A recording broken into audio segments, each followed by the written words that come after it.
Good afternoon. I'm John O'Connell, and I'm with Texas A&M AgriLife Extension and Texas Sea Grant. Today I'm bringing you an educational video on Texas wild-caught shrimp. I will demonstrate the difference between a white shrimp and a brown shrimp. Brown shrimp are the dominant shrimp caught in the Gulf of Mexico, and that shrimp season opened on July 15th. The white shrimp season opens later in the fall, and they are less dominant but still caught in large numbers.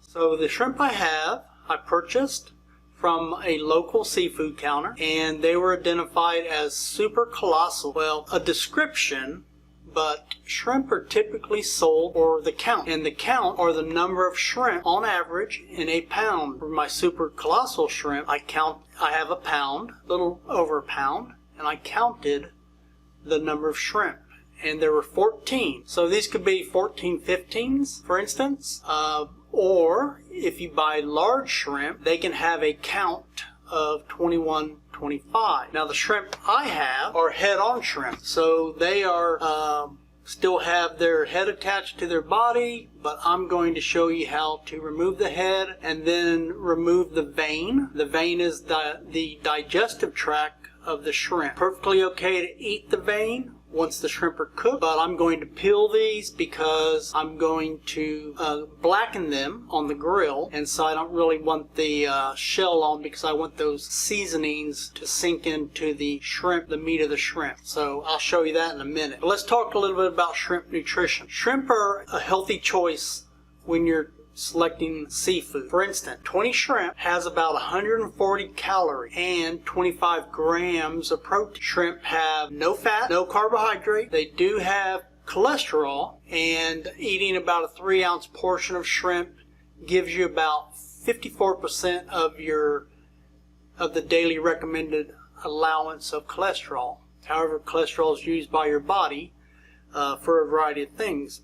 The other good thing about shrimp is that they're loaded with vitamins and minerals.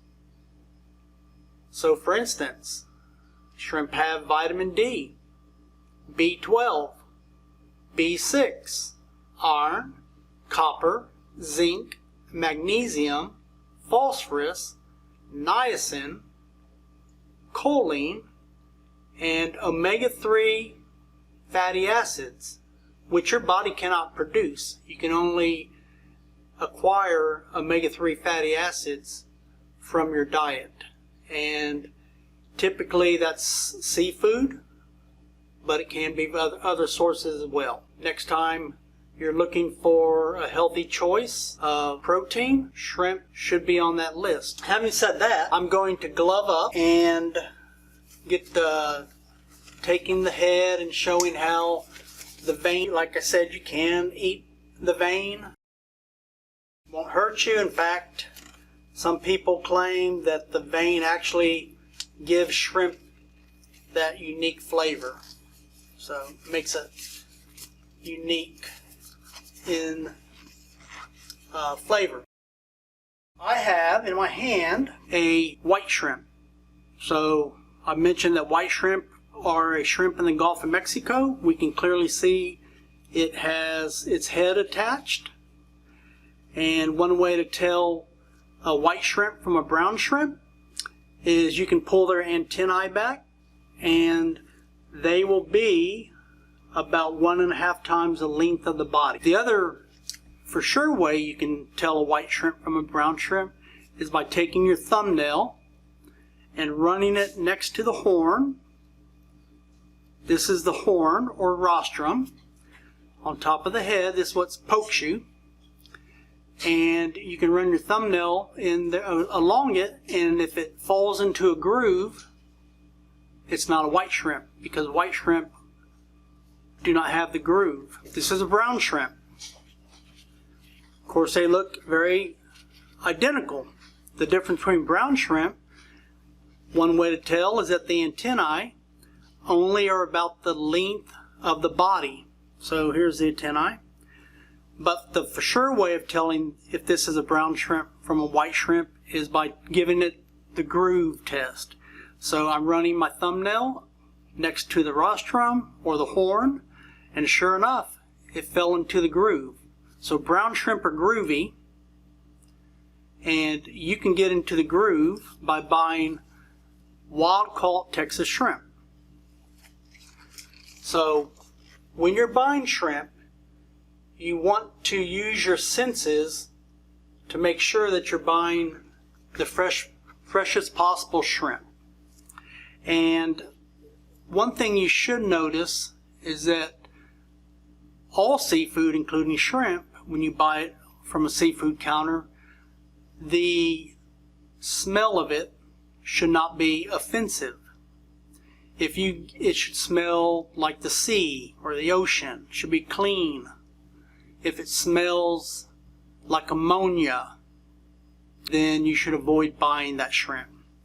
The other thing is that the head should be firmly attached. And lastly, you can look at the color of the shrimp. So if it's red, then there's a really good chance that that shrimp was exposed to higher temperatures than normal, and you should probably avoid buying that.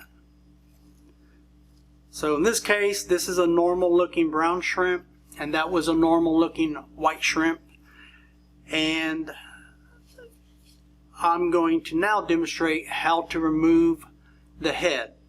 So as I said, these are head on, and a simple way of doing that is you take it in your hand and you simply just pinch the head off. So I've separated the head from the body, and then I'm going to use my deveiner to peel the shrimp. Now if you don't have one of these devices in your home, I highly recommend it, because all you have to do is run the deveiner down the backside of the shrimp and then peel the shell off and the legs off, and I left the vein is completely gone. I've left the last body segment on with the tail,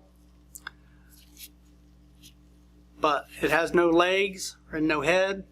I'm going to put it in my colander. I'm going to rinse them with cold water and prep them for cooking later. So I'm going to throw it into my colander. Same thing. Take my white shrimp, pop the head off. By the way, a lot of the shrimp, most of the shrimp from the Gulf of Mexico, caught by commercial shrimpers, the heads are removed. They take them off at sea. But in this case, I bought them head on because I wanted to show you how that looks and also what you can do when you want to remove the head. Here again, we're using this simple tool that every kitchen should have here in the state of Texas or along the Gulf Coast. But if you don't have one of these, no need to worry. Use a paring knife. And the way we use the paring knife is pop the head off and then peel back the shell, remove the shell physically.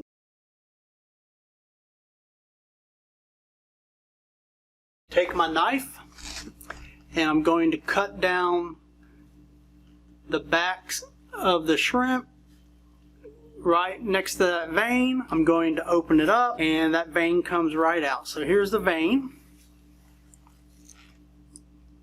and I've now deveined the shrimp. So a little more time to do that with a paring knife, but it's still very possible to do. Now the other thing too, if you like to make your own broth, you can hold on to the heads that you remove, and then you can boil them to make your own seafood broth instead of buying it. You can see that these shells come off really easily. The vein's completely removed, so I don't have to worry about removing it after they're cooked, and some people just don't like that. So once I get these all peeled, I will rinse them, make sure all the intestinal tracts or veins are removed completely, and then I'm going to set them into the refrigerator so I can cook them later. So if you ever wondered where shrimp came from that you buy at your grocery store or a street vendor or your favorite seafood market, they can come from a variety of places. There are farm-raised shrimp, and then there are wild-caught shrimp. Farm-raised shrimp are grown in ponds. We actually have some shrimp farms here in Texas, and you might see farm-raised white shrimp from Texas, and those were grown here. But then you can also find shrimp for sale in the store that are imported. So they were grown in ponds in another part of the world. However, we do encourage people here in the United States to buy local Texas shrimp, wild-caught shrimp, that originated from the Gulf of Mexico, that help support the local economy of our coastal communities and the local fishermen, and plus you're pretty much assured you're getting a wholesome quality product. I am done with peeling my Super Colossal. Thank you for watching my video, and be sure to join us back for more informative videos brought to you by Path to the Plate, Texas A&M AgriLife Extension, and Texas Sea Grant. Thank you.